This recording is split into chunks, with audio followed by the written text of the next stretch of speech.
ज्योतिषाचार्य नीलम शर्मा। आज मैं आपको बताऊंगी हवन में हमें किस बात का ध्यान अवश्य रखना चाहिए। हम पूजा पाठ में विश्वास करते हैं तो कुछ नियम हमें फॉलो करने चाहिए जिनसे हम उस पूजा पाठ का सही रूप से लाभ उठा सकते हैं। जिस तरीके से हवन सनातन धर्म की रीढ़ कहा जाए तो कोई संदेह नहीं है। हवन के माध्यम से हम अतिरिक्त देवताओं को या उनको अपना जो तरफ से जो भाव प्रकट करते हैं वो हवन के माध्यम से कर सकते हैं। हवन सनातन धर्म की नींव है। हवन के यज्ञ के माध्यम से बड़े से बड़े यज्ञों को सफल बनाया जाता है और अपने जो भी हमने संकल्प लिए होते हैं वो बहुत सुगमता के साथ परमात्मा तक, ईश्वर तक पहुंचाने की एक विधि है। पर क्या हवन हर समय किया जा सकता है? हवन को करने के कुछ विशेष नियम हैं। अगर उनको हम फॉलो करते हैं तो हवन हमारा निश्चित ही सुफल देता है और हमें सुख, समृद्धि, धन, धान्य और हमारे संकल्प जो हम लेते हैं उसमें वृद्धि करता है। तो उसी विषय को आज हमने लिया है, क्योंकि हवन में किस तरीके की सामग्री डाली जाए, उससे किस तरीके के देवता प्रसन्न होंगे, ये सब बातें बहुत अहमियत रखती हैं। पर सबसे पहले अगर हम हवन कराना चाहते हैं तो उसकी तिथि निर्धारित करना विशेष जरूरी है। अगर कोई अनुष्ठान चल रहा है किसी विशेष तिथि से लेकर और अनुष्ठान अगर आप कर रहे हैं तो वो तो कंटिन्यूसी में चलता है, पर एक एक करके अगर हवन हम अलग करते हैं कि आज इस चीज़ का मन कर रहा है कि आज हम हवन करवा लेते हैं, तो उसमें तिथि का सही होना, किस समय हमें हवन करना चाहिए, उसका पूरा ज्ञान होना परम आवश्यक है। आज की भागती दौड़ती जिंदगी में हमें जैसे ही टाइम मिलता है हम कहते हैं आचार्य जी आज हमारे घर में हवन कर देना। ऐसा नहीं है कि उसका कुछ फायदा नहीं होगा, फायदा होगा।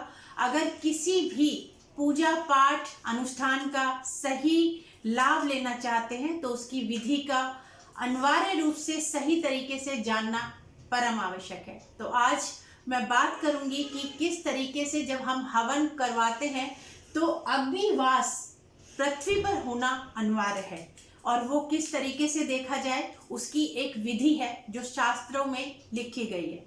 हमारे पूजा पाठ क्रम में भी इस चीज़ का काफ़ी जिक्र आता है कि हमें किस तरीके से करना चाहिए। इसका एक सिंपल सा फार्मूला याद रखिए, दिन तिथि प्लस एक का अंक जोड़ा जाए, 4 से भाग दिया जाए, 0 और 3 बचे तो हवन अगर किया जाए तो अग्नि जो है पृथ्वी पर वास होता है, और अगर 1 और 2 आता है तो वो शुभ नहीं होती। ये थोड़ा सा छोटा सा नियम है, अगर हम इसको थोड़ा सा ध्यान रखेंगे तो जीवन में जब भी हम पूजा पाठ करेंगे तो हम तिथि जो जिस दिन हम पूजा कर रहे हैं वो हम देख सकते हैं। अब दिन कहाँ से गिने? दिन तो हमारे साथ होते हैं। दिन गिनने के लिए सर्वप्रथम हम पहला दिन रविवार से काउंट करेंगे, पहला दिन मानेंगे यानी नंबर 1 मानेंगे, और तिथि शुक्ल पक्ष यानी कि जब अमावस्या आती है उसके बाद शुक्ल पक्ष आता है उससे तिथि को गिनना प्रारंभ करेंगे। और जो तिथि वो है और जो तिथि शुक्ल पक्ष से गिनी जाएगी तो पूर्णमासी जो है वो 15वां आएगा और अमावस्या पे पूर्ण तिथि हो जाएगी। तो शुक्ल पक्ष से हम पहली तिथि गिनेंगे और उसके साथ 1 जोड़कर 4 से भाग देंगे। अगर 0 बचता है, 3 बचता है तो वो हवन के लिए बहुत ही श्रेष्ठ दिन होगा। आप उस दिन पूजा आराधना या यज्ञ करवा सकते हैं। कोई भी अगर आप हवन वाली पूजा करवा रहे हैं तो इसमें ये देखना आवश्यक है। अगर हम कहते हैं कि हमारा एक बचा तो क्या होगा, 2 बचता है तो क्या होगा, तो यहाँ अगर हमारी जो हम तिथि और वार इसको जोड़ते हैं तो अगर 1 होगा तो अग्नि का वास, जो 1 बचेगा तो आयु का क्षय होगा, और 2 बचता है तो धन का नुकसान होने की संभावना रहती है।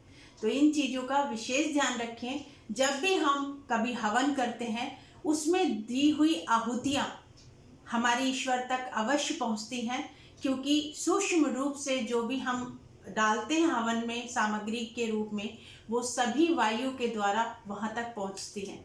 तो इसलिए अग्निवास पृथ्वी पर होना ये जरूर चेक करें जब हवन आप करते हैं। तो हवन की एक अनिवार्य शर्त है कि अग्निवास पृथ्वी पर हो, तो उस दिन हवन श्रेष्ठ रहता है। आगे इसी तरीके से अग्नि किसके मुख में, जो आहुति डाली जा रही है वो किसके मुख में जाएगी, इसकी भी जानकारी अगले वीडियो में दूंगी।